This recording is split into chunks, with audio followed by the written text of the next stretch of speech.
दोस्तों अभी मैं डॉन म्योंग एयरपोर्ट से प्रोम्फॉम एरिया की तरफ जा रहा हूँ। तो उसके लिए प्राइवेट टैक्सी ऑलमोस्ट 1000 बात लग रहा है। तो मैंने काउंटर पे डॉन म्योंग एयरपोर्ट पे ही काउंटर पे इंक्वायरी काउंटर पे पूछा। उनने बताया टर्मिनल 2 पे आपको STR रेड लाइन करके ट्रेन मिलेगी, वो आपको डायरेक्ट वहाँ पहुँचा देगी।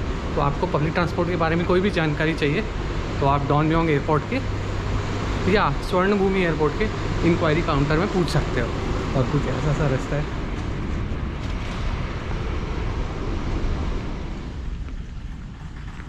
पोम्फॉन्ग के लिए टिकट ले लिया 20 बात का। अभी वो पोम्फॉन्ग के लिए कहीं और से जाना पड़ेगा, पहले मुझे कहीं और जाना पड़ेगा। अब उसने पता नहीं क्या बोला, लास्ट स्टेशन पे उतरने के लिए बोला। पता नहीं लास्ट स्टेशन क्या होगा, 3rd terminal.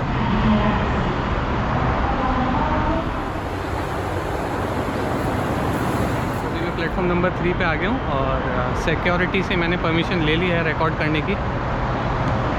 This is the metro ticket. ये मेट्रो टिकट है और ये मेट्रो ट्रेन है, नॉर्मल ट्रेन नहीं है। This is a metro station. बहुत कूल था पुलिस वाला, उन्हें परमिशन दे दी रिकॉर्ड करने के लिए।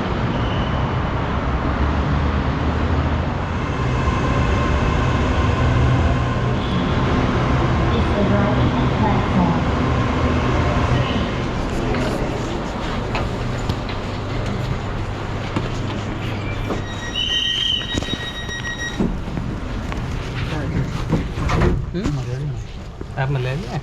हाँ मलयाली।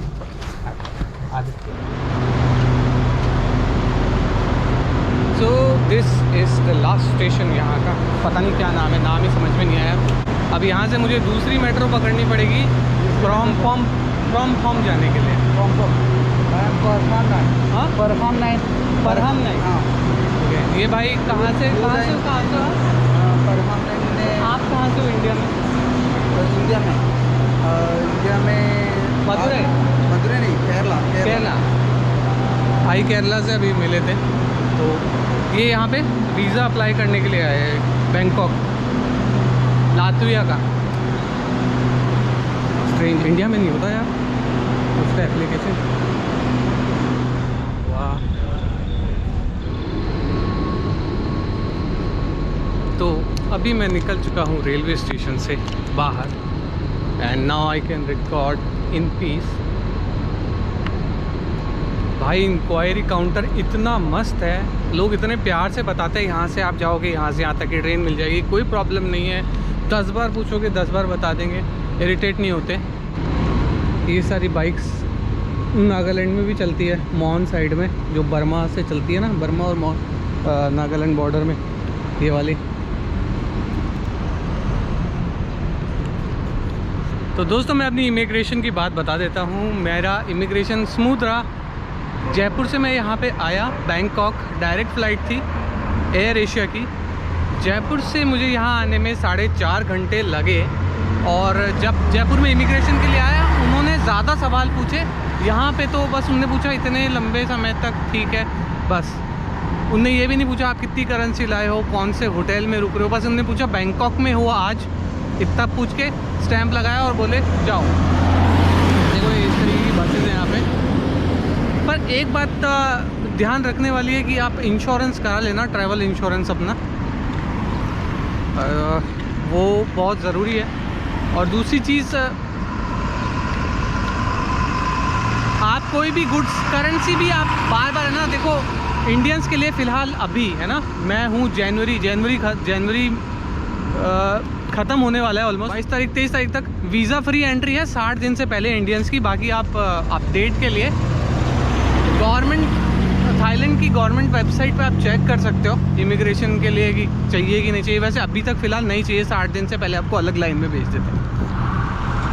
बाकी सब कुछ स्मूथ था। बहुत इम्पॉर्टेंट बात यह है, जो आप इंडिया से बैंकॉक आने की टाइमिंग है ना, तो जब डिपार्चर होगा आपका इंडिया से, उसका टाइम आएगा इंडिया का, लेकिन जो आपका बैंकॉक पे अराइवल टाइम आएगा वो बैंकॉक का टाइम आएगा। तो उसमें कंफ्यूज मत होना। आप जब बैंकॉक से वापस इंडिया जाओगे तो भी ऐसा होगा, यहाँ से बैंकॉक का टाइम दिखाएगा और अराइवल टाइम इंडिया का दिखाएगा। दोनों में 1.5 घंटे का फ़र्क है। जैसे मान लो इंडिया में 1 बज रहा है तो बैंकॉक में 2:30 बज रहा होगा।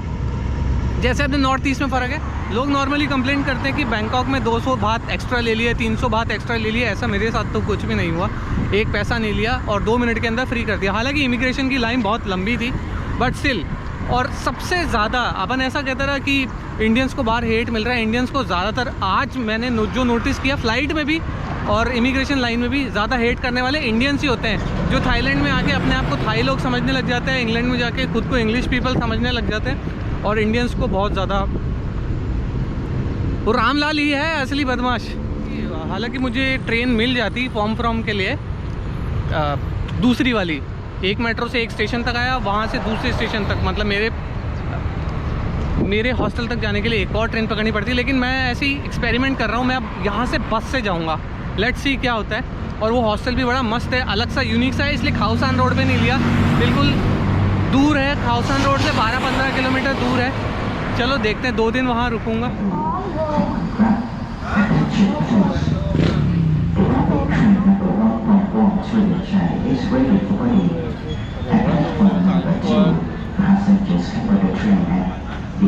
ดูแล้วว่าโป่งตรงไหน ไอ้ลงรถไฟฟ้า BTS พร้อมพงษ์ เหรอ แม่แม่แม่แม่ รถด่วนพิเศษที่4 3ด้วยสุราษฎร์ธานีพร้อมให้บริการแล้วในชั้นฉลองหมายเลข ต้องรอดูเดี๋ยวให้รีบดู ลูกค้าออกที่ชั้นฉลองหมายเลข8โปรด สุขุมวิท35 แค่นั้นแหละ โอเค How much?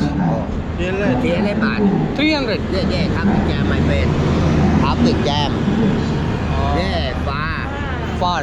very far Very far. Yeah. Okay. All right. All right. Okay. No discount? no ไปโอเค follow Initiate routine. Platform number 8. Please tap the ticket by QR code at the automatic gate for waiting. ไม่สามารถ ฮะสุขุมวิท35พร้อมพงษ์อ่ะ ใส่ ว่า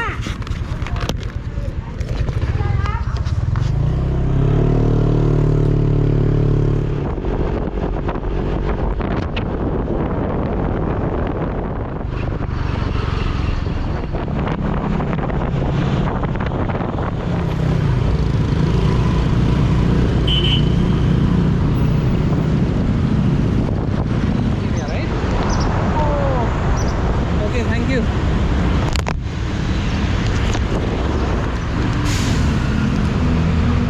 Thank you. Yeah, thank you so much.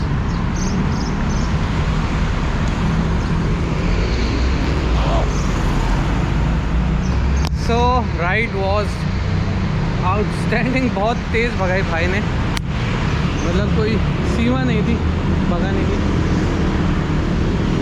And yes, अभी यहाँ पे मेरा hostel ढूंढूंगा, काफ़ी time है अभी फ़िलहाल, कुछ खा लेते हैं और आपको बता देता हूँ मैं ये कितना है, 50। This is Thai baht, right.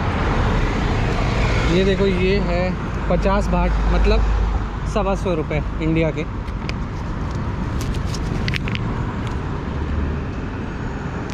ये 20 बात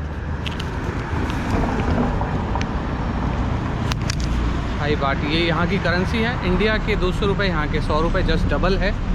इंडिया की करेंसी सस्ती है यहाँ से। तो मैंने इनको दिए 300 रुपये, 300 बाट, मतलब 6 समथिंग रुपये, मतलब डबल से भी ज़्यादा है ना। और अगर मैं कैब करके आता तो मेरे लगते 2-2.5 हज़ार रुपये के लगभग। मेट्रो में मेरे 40 रुपये लगे, 40, और स्कूटी में मेरे 300 बात लगे, तो 640 रुपये में मैं अपने इस एरिया में आ चुका हूँ। अगर मैं बस से आता तो हो सकता है कि यही मेरा जो 640 रुपये का जो बजट था, ये बैठता करीब इंडियन करेंसी के हिसाब से 200 रुपये में। 200 रुपये भी नहीं लगते। करेंसी एयरपोर्ट से चेंज मत कराना, इंडिया से लेके आना, कैश लेके आना, क्योंकि करेंसी बहुत महंगी मिलेगी एयरपोर्ट पे। 2 एयरपोर्ट है यहाँ पे, एक स्वर्ण भूमि जो मेन है और दूसरा डॉन मेयोंग। मेरी फ़्लाइट आई थी डॉन मेयोंग एयरपोर्ट पे। स्वर्ण भूमि में अगर आपको सस्ती रेट में टैक्सी चाहिए और करेंसी का भी रेट सही चाहिए तो ग्राउंड फ्लोर पे, जो सबसे नीचे वाला फ्लोर है, वहाँ पे आपको मिल जाएगा। और दूसरी रही बात, जो सिम मैंने लिए वो मैं आपको दिखा देता हूँ। सिम कार्ड, एक मिनट, कहाँ गया? तो दोस्तों ये है मेरी सिम कार्ड D-Tech 5G। इसका मैंने प्लान लिया है 499 बात का, मतलब 1000 रुपये करीब, 499 बात। 55 GB 5G इंटरनेट है इसमें और 30 डेज़ के लिए। एनीवेज थोड़ा एक्सपेंसिव है बट ठीक है। तो गाड़ी बुक करनी है यहाँ पे आके तो आप ग्रैब या बोल्ट एप्लीकेशन का इस्तेमाल करना, तो आपके साथ में थोड़ा फ्रॉड नहीं होगा। वैसे फ्रॉड नहीं कह सकते, ये सारी टूरिस्ट प्लेसेस पे होता ही है। वैसे ये बस भी आती है वहाँ से। अगर बैंकॉक में आप लोग आके अपना स्टे प्लान कर रहे हो तो इस एरिया में मत रुकना। स्पेशली मतलब अगर आपको ये हॉस्टल देखना है तो रुक सकते हो स्पेसिफिकली।